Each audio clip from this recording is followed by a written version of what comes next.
ऋग्वेद में उल्लेख आता है दो पक्षियों की कहानी का, जो एक ही जाति के हैं, एक ही प्रकार के से लगते हैं, और वे एक वृक्ष की डाल पर, शाखा पर बैठे हुए हैं।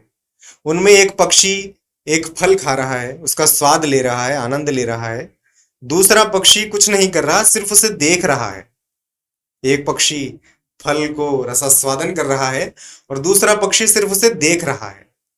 और जो पक्षी फल खा रहा है, उसे जो स्वाद, जो आनंद मिल रहा है, वो अभूतपूर्व है।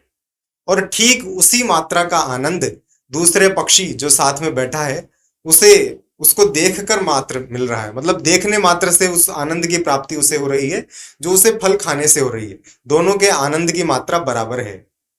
तो ये एक अद्भुत संदेश है, ऋग्वेद का ये उल्लेख है कि किस तरह हम स्वयं के सुख में सुखी हैं, स्वयं के दुख में दुखी हैं।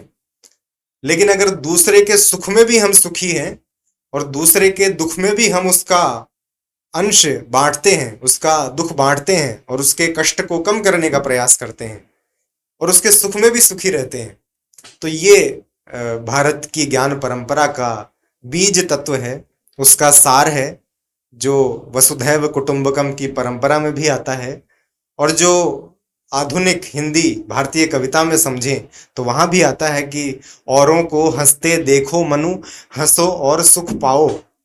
औरों को हंसते देखो मनु, हंसो और सुख पाओ। अपने सुख को विस्तृत कर लो, सबको सुखी बनाओ।